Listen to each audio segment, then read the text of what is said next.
Le grand direct de l'actu, Jean-Marc Morandini. Quelques 250 000 personnes âgées ont vu arriver dans leur boîte aux lettres des taxes d'habitation qu'elles ne payaient pas jusqu'alors. Manuel Valls vient de leur promettre qu'ils ne devront pas tenir compte de ces avis d'impôt. L'angoisse et la colère montent chez certains de ces retraités modestes. Mais qui est concerné? Comment faire pour contester cet impôt? On va essayer d'être très pratique, très concret dans ce 10h45 avec Emmanuel Dutheil. Bonjour. Bonjour. Vous êtes chef du service économie d'Europe 1. D'abord, qui est concerné par cette mesure? À qui Manuel Valls s'adresse-t-il quand il dit que ces retraités ne devront pas payer cet impôt? Donc effectivement, la plupart des gens qui sont concernés, ce sont des retraités modestes. On estime qu'ils sont environ 250 000 et c'est ceux qui ont été victimes de la suppression de la demi-part des veuves. Cette suppression a été décidée en 2008 par le gouvernement à l'époque de droite. Alors on pourrait se dire pourquoi maintenant on est impacté? Parce que c'était prévu que cet avantage s'éteigne sur plusieurs années.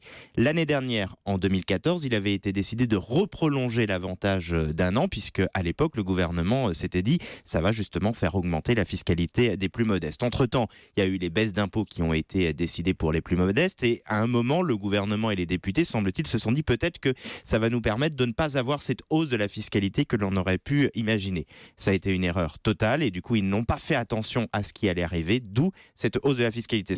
Juste, je vous arrête un instant, ils n'ont pas fait attention. Enfin, ça paraît surréaliste de dire le gouvernement, ils n'ont pas fait attention. Effectivement, alors peut-être aussi qu'ils ont fait exprès de ne pas faire attention en se disant peut-être que ça ne se verra pas trop, voilà, et ça passera. Il faut sûrement pas éluder ça. Après, il faut aussi comprendre pourquoi il y a eu une hausse de la fiscalité locale pour ces gens. C'est-à-dire que vous, comme moi, vous avez sur votre déclaration de revenus ce qui s'appelle le revenu fiscal de référence. C'est à partir de ça que vous payez des impôts. Et le problème, c'est que pour beaucoup de ces retraités, en perdant cet avantage de la demi-part des veuves, ça a fait augmenter le revenu fiscal de référence. Ils sont donc passés au-dessus du seuil à partir duquel on commence à payer la taxe d'habitation ou à partir duquel on paye la taxe foncière. Donc c'est pour ça que ces gens se sont retrouvés pour la toute première fois, pour certains d'entre eux, à payer des taxes locales et pour certains du coup des montants qui sont quand même très élevés. On parle de plusieurs centaines d'euros, voire parfois de milliers d'euros pour des gens au niveau de ces taxes locales et ces taxes d'habitation. Alors concrètement, comment on sait si on est concerné? On est concerné si on paye pour la première fois la taxe d'habitation, la taxe foncière?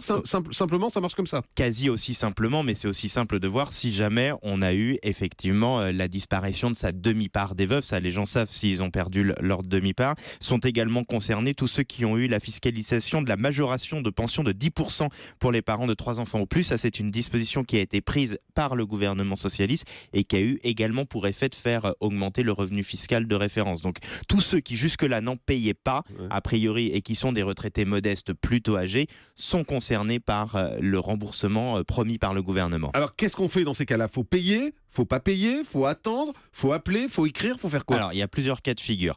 De façon totalement inédite, le gouvernement a dit si vous n'avez pas payé, vous n'avez pas à payer vos impôts. Ce n'était jamais arrivé dans l'histoire fiscale. Mais il ne faut pas se tromper. Il ne faut pas se tromper, effectivement. Mais bon, si vous êtes un retraité modeste, que vous avez perdu votre demi-part des veuves, vous êtes concerné. Donc, qu'est-ce que l'on Si on n'a pas payé, on ne paye pas. Si on n'a pas payé, on ne paye pas la taxe d'habitation, puisque la taxe foncière, elle, fallait l'acquitter au 15 octobre. Il n'y a que la taxe d'habitation qui est au 15 novembre. Donc, si on n'a pas payé, on n'est pas obligé de payer. Si jamais on a déjà tout payé, on va être remboursé. Comment? Vous pouvez aller soit dans votre centre des impôts, puisqu'à priori, à partir de ce soir, demain, toutes les indications auront été passées, et dire voilà, moi je suis victime, je veux être remboursé. A priori, dans un délai assez rapide d'environ 1 mois, les gens pourront être remboursés. Il faut se dire aussi que dans 1 mois, comme par hasard, il y a les élections régionales. Donc là, les gens pourront être remboursés. Ceux qui ne font rien, ceux qui ne demandent rien, ceux qui ne vont pas se plaindre seront remboursés, mais ça va prendre un petit peu plus de temps pour eux. Je vous cache pas que à Bercy, pour le moment, c'est encore un peu le grand bazar. Ils savent pas exactement comment ils vont faire tout ça, mais ce qui est certain, c'est que les gens vont être remboursés ou n'auront pas à payer ces taxes locales. En revanche, on n'est jamais contacté directement, c'est-à-dire qu'on ne reçoit même pas une lettre en nous disant vous êtes concerné par cette mesure, parce que ce serait quand même ça le plus simple pour les gens qui nous écoutent, pour savoir si on est concerné ou pas. En revanche, ceux qui sont concernés et qui n'auront rien demandé recevront un chèque de l'administration après coup, d'ici quelques semaines. C'est inédit, vous nous disiez, cette situation. Certains disent, est-ce que c'est légal ?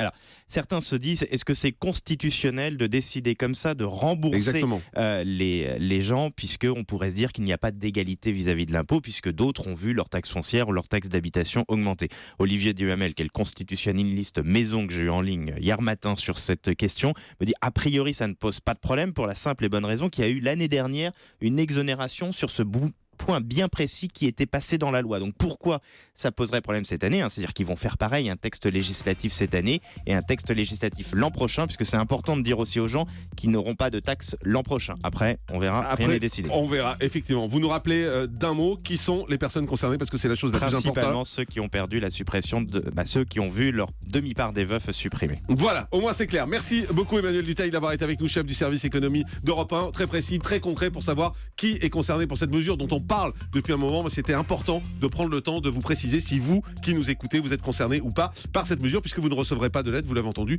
Au mieux un chèque et au pire rien du tout. Merci beaucoup. Une pause, à tout de suite.